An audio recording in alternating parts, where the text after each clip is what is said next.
Namaste students, myself Dr. Komal Rathod, Assistant Professor, Department of Kumar Vritya, Faculty of Ayurvedic Science, Jyoti Vidyapeeth, Women's University, Jaipur, Rajasthan.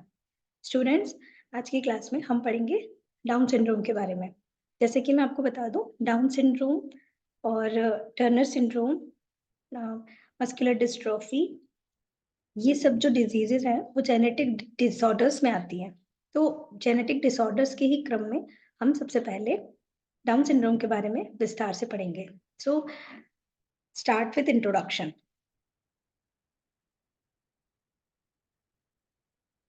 What is Down syndrome? So Down syndrome is naturally occurring chromosomal arrangement that always been a part of the human condition, being universal, present racial genders, and being universal present across racial gender or socio-economic lines and affecting approximate 1 to 800 live births. Although there is a considerable variation in the worldwide. Means जो down syndrome है वो chromosomal disorders है जो कि एक जिसकी कमी से या यूं कह दें कि क्रोमोसोम्स के अंदर जो जीन्स का अरेंजमेंट है, अगर उसमें कोई भी पार्ट अगर मिस हो जाता है या उसका अरेंजमेंट अगर थोड़ा सा भी डिस्टर्ब होता है तो ह्यूमन कंडीशन के अंदर वेरियस चेंजेस आ सकते हैं। और ये यूनिवर्सल प्रेजेंट होने वाले डिजीज है। इसमें ये सभी प्रकार की जातियों में, जेंडर्स जैसे कि हम कहते हैं कि मेल और फीमेल दोनों में पाया जाता है, और सोशो इकोनॉमिक्स लाइंस को भी क्रॉस करते हुए ये अप्रोक्सीमेट 800 लाइव बर्ड्स में से एक में तो ये बीमारी कंफर्मली पाई ही जाती है। इसके बाद लिखा है down syndrome usually causes various degree of intellectual and physical disability and associate with medical issues. यहाँ पे मैंने डाउन सिंड्रोम के बच्चे किस प्रकार दिखाई देते हैं उसके बारे में बता रखा है कि डाउन सिंड्रोम जो बेबीज होते हैं उनका अपीयरेंस जो होता है वो इस प्रकार का होता है। देखिए, जिसमें आपको सैडल नॉइज वगैरह ये सब दिखेगी। इसके अलावा अब हम डाउन सिंड्रोम के बारे में विस्तार से जानते हैं कि डाउन सिंड्रोम जो है, जैसा कि मैंने बताया आपको, क्रोमोसोमल डेफिशिएंसी है। और ये क्रोमोसोमल डेफिशिएंसी जो है ये कहाँ पे मिलती है? ट्राइसोमी 21 में मिलती है। ट्राइसोमी 21 का मतलब है कि जो क्रोमोसोम नंबर 21 है वो उसकी ट्राइसोमी होना, उसके साथ में जो सेक्स क्रोमोसोम है वो 3 प्रकार से पाया जाए। ठीक है, अभी मैं इसके आगे और डिटेल में आपको पूरा क्रोमोसोम्स का स्ट्रक्चरल डायग्राम बताते हुए उसको डिफाइन करूंगी। तो जब क्रोमोसोम्स नंबर 21 की ट्राइसोमी हो जाती है तो यहाँ पे क्रोमोसोम नंबर 21 जो है वो हमारे यूं मान लीजिए फिजिकल अपीयरेंस के साथ साथ हमारे शरीर के अंदर और भी जो डिसेबिलिटीज है वो जनरेट करता है। तो इस क्रोमोसोम नंबर 21, ये जो क्वेश्चन है डाउन सिंड्रोम का, ये बहुत से एग्जाम्स में भी पूछा जाता है कि डाउन सिंड्रोम जो डिजीज है उसके लिए जिम्मेदार क्रोमोसोम कौन सा होता है। काफी बार ये क्वेश्चन भी पूछा जाता है कि इसकी ट्राइसोमी होती है या टेट्रासोमी होती है या इसका डिप्लेशन होता है, ऐसा करके क्वेश्चन जो है वो बनते हैं एग्जाम में। तो आप इस चीज को ध्यान रखें। और बहुत से बीएमएस के वेरियस एग्जाम्स में आपको फुल क्वेश्चंस के तौर पे भी डाउन सिंड्रोम डिजीज पूछी जाती है। तो ये बहुत ही इंपॉर्टेंट टॉपिक है, इसको आप अच्छे से प्रिपेयर करें। तो आप ये चीज ध्यान रखें, क्रोमोसोम नंबर 21 की trisomy means third copy of chromosome number 21. So Down syndrome is the most common chromosome abnormality in human beings. Then Down syndrome condition in which extra genetic material causes. For example मैं आपको ये चीज बताना चाहती हूँ कि जो down syndrome है जिसमें मैं बता रही हूँ कि क्रोमोसोम नंबर 21 की ट्राइसोमी हो जाती है, मतलब क्रोमोसोम नंबर 21 के साथ जो सेक्स हार्मोन होते हैं लाइक XX है या XY है, तो उसमें एक एक्स्ट्रा कॉपी ऐड होगी। जैसा कि मैं आपको डायग्राम में दिखा रही हूँ कि क्रोमोसोम 21 के साथ XX या XY होना चाहिए, तो यहाँ पे XX XY के साथ एक एक्स्ट्रा X या एक्स्ट्रा Y ऐड हो जाता है, इसलिए उसको ट्राइसोमी कहते हैं। थर्ड कॉपी प्रोड्यूस हो जाती है। ठीक है, तो which extra genetic material causes delay in the way of children's development and both mentally and physically disability causes by Down syndrome. So it's affect about 1 in every 800 babies born in the US. So physical characteristics और medical problems की बात करें जो down syndrome से associate है, तो उसको detail में बताने के लिए मैं आपको इसके साइन एंड सिम्टम्स बताती हूँ। देखिए, डाउन सिंड्रोम का जो बेबीज है वो इस तरह की फेस अपीयरेंस के मिलते हैं। ये इनका फिजिकल अपीयरेंस है और मेंटल स्टेट जो है वो उनके सिम्टम्स से पता चलेगा।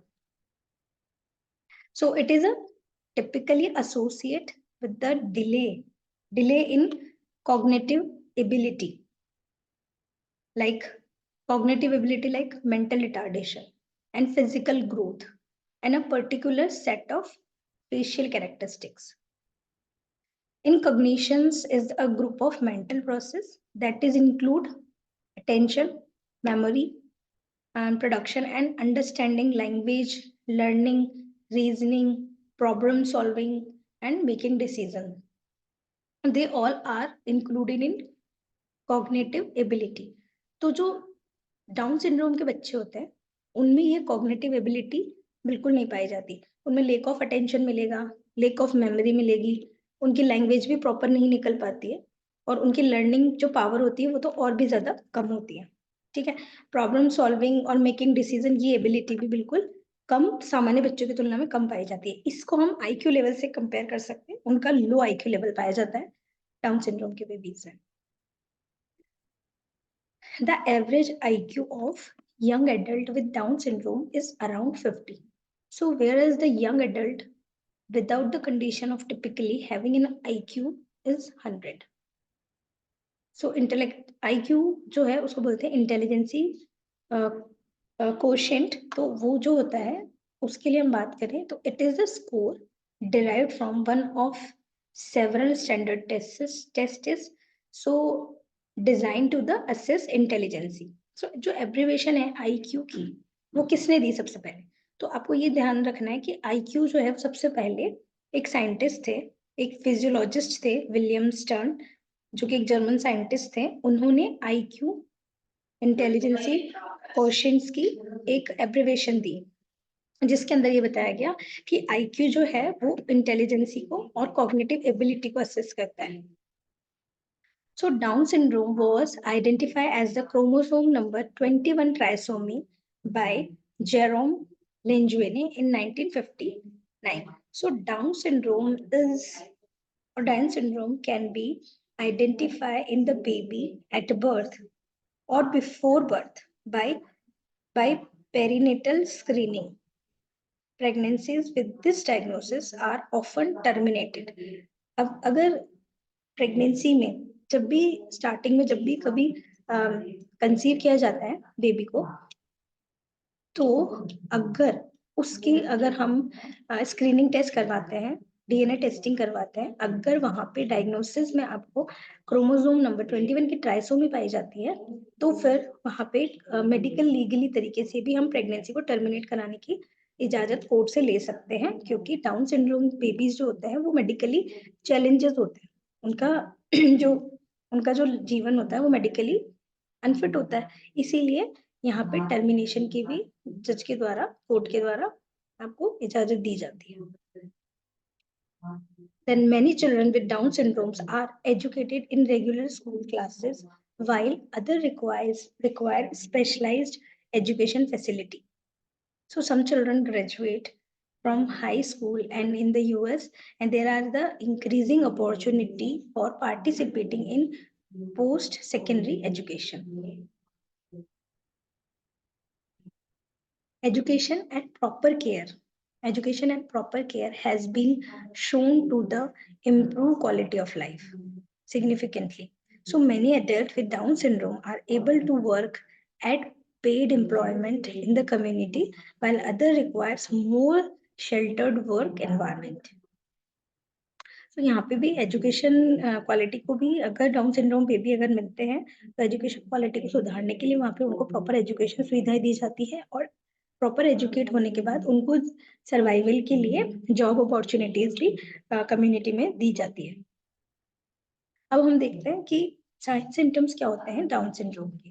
तो sign syndrome of Down syndrome are characterized by neotenization of the brain or body. So in neoteny, the physiologically development of organism is slowed or delayed. आपको ये पता होगा कि जो डाउन सिंड्रोम के पेशेंट होते हैं उनकी फिजियोलॉजिकली मीन उनकी सोमेटिक डेवलपमेंट है वो भी बहुत स्लो होता है. तो इनकी जो कंबाइंड साइन एंड सिम्टम्स है वो भी मिलेंगे. उसमें सबसे पहले आती है फिजियोलॉजिकली जो डेवलपमेंट है वो स्लो होगा. Then individuals with Down syndromes may have some or all of the following physical characteristics like microgenia. Microgenia का मतलब होता है ये जो चिन वाला जो पार्ट होता है ये एकदम खत्म, मतलब ये मान लीजिए एकदम एबनॉर्मल होता है, abnormal small chin and oblique eye fissure on the inner corner of the eye and muscle hypotonia. Poor muscle tone भी जो है वो डाउन सिंड्रोम के बच्चों में देखने को मिलती है. एंड फ्लैट नेजल ब्रिज, और ये जो नेजल ब्रिज है ये भी फ्लैट मिलता है. Single palmar fold, a protruding tongue due to small oral cavity and enlarged tongue near the tonsils. इसे बोलते हैं वो माइक्रोग्लोसिया. उनकी जो टंग है बच्चों की वो तो छोटी मतलब बड़ी होती है, डबल फोल्डेड होती है. दूसरा क्योंकि उनकी बक्कल कैविटी छोटी होती है और उनकी जो टंग है वो टॉन्सिल्स के यहाँ से एनलार्ज होती है, यहाँ से जो है उनकी टंग एनलार्ज मिलेगी. इसको बोलते हैं microglossia. Face is flat and broad. तो बच्चों का फेस होता है वो जो होता है वो होता है ब्रॉड होता है, ब्रॉड मिलता है. ये फेस वाला जो एरिया है फ्लैट एंड ब्रॉड मिलता है और शॉर्ट नेक्स पाई जाती है. ये देखिए इस तरह के बच्चे जो हैं वो डाउन सिंड्रोम के होते हैं. While a spot on the iris known as Brushfield spot. White spot जो है वो आइरिस के अंदर मिलता है, इसको बोलते हैं Brushfield spot. Excessive joint laxity including atlanto axial instability and excessive space between large toe and second toe. इनके जो पैर के जो अंगूठे होते हैं उनके बीच में भी स्पेस पाया जाता है, इसको बोलते हैं लार्ज टो और सेकंड टो के बीच में स्पेस बहुत ज्यादा मिलता है. ये देखिए इसमें इस वाले और इसके बीच में इतना स्पेस मिल रहा है, that is down syndrome characteristics. A single flexion furrow on the fifth finger, a high number of ulnar loop dermatoglyphs, short fingers. Growth parameters such as height, weight, head circumference are smaller in children with Down syndrome than a typical individuals of the same age. So growth parameters जो है like height हुआ, weight हुआ, head की जो circumference है ये भी small होती है normal children की तुलना में और typically individuals of the same age. Adult with Down syndromes tends to have short statures and bowed leg. उन जो डाउन सिंड्रोम के बच्चे होते हैं उनकी जनरली हाइट बहुत कम होती है, 4 फीट 5 फीट के नीचे होती है. लाइक वो 4 फीट के ऊपर और 5 फीट के नीचे होते हैं. इनकी एवरेज हाइट जो मेंस की होती है वो 5 फीट 1 इंच होती है और विमेन्स की जो है वो 4 फीट 9 इंचेस होती है. और individual with Down syndrome is also at increase risk for obesity as the age. जैसे जैसे इनकी एज बढ़ती जाएगी उनकी ओबेसिटी भी बढ़ती जाती है. ये देखिए यहाँ पे बता रखा है ट्राइसोमी. अब ट्राइसोमी 21 कैसे है? ट्राइसोमी 21 47XX, क्योंकि वहाँ x 47x है तो x मिलेगा या XY मिलता है. यहाँ पे क्या होगा एक प्लस एक्स्ट्रा क्रोमोसोम मिलेगा. ठीक है, इसको बोलते हैं ये होता है म्योटिक नॉन डिसजंक्शन की वजह से. ठीक है, देखिए with non-disjunction a gametes sperm or eggs is produced with an extra copy of chromosome number 21. तो क्रोमोसोम नंबर जो 21 है वो एक एक्स्ट्रा में फॉर्म में पाया जाता है. 47XX तो है यहाँ पे लेकिन 21 नंबर का एक एक्स्ट्रा क्रोमोसोम जो वो मिलता है. So the gametes just have 24 chromosome. ठीक है, यहाँ पे आपके आपके 23 पेयर्स होने चाहिए, वहाँ पे इनके 24 क्रोमोसोम जो है वो मिलते हैं. Thought Down syndrome can't be prevented, can be detected before a child born. The health problem that may go along with Down syndrome can be treated, and many resources are available to help kids and their families who are living with the conditions. So, hope you like that session. In this session, we talk about Down syndromes, what is Down syndrome and what its conditions, and what is the sign and symptoms, and कैसे हमने pregnancy में down syndrome बच्चे जब अगर होते हैं तो कैसे हम उनका पहले से डायग्नोज करके उनको हम प्रेगनेंसी को टर्मिनेट करके ऐसे डाउन सिंड्रोम बेबीज को होने से रोक सकते हैं, क्योंकि क्योंकि इनके होने के बाद तो ठीक है कि अब हम इनको सिर्फ प्रॉपर एजुकेट करके इनके एम्प्लॉयमेंट को बढ़ा सकते हैं, इनको जीवन जीने का तरीका सिखा सकते हैं, लेकिन अगर हमें पहले से ही स्क्रीनिंग कर ले अगर प्रेगनेंसी पीरियड्स में ही, तो हम डाउन सिंड्रोम बेबीज के ग्रोथ को रोक सकते हैं, मीन्स प्रेगनेंसी को टर्मिनेट करवाकर। तो इस इस सेशन के अंदर मैंने आपको डाउन सिंड्रोम क्या होता है, उनकी किस प्रकार आइडेंटिटी करते हैं, इनके क्या क्या साइन एंड सिम्टम्स होते हैं, और इनके बारे में मैंने आपको थोड़ी डिटेल में जानकारी दी है। होप आपको ये सेशन समझ आया होगा, और अगर आपको इस सेशन से रिलेटेड कोई भी प्रॉब्लम, किसी भी प्रकार का प्रश्न हो तो आप मुझे बता सकते हैं, मैं कोशिश करूंगी उसे रिजॉल्व करने की। So that's all for this session. Thank you. Namaste.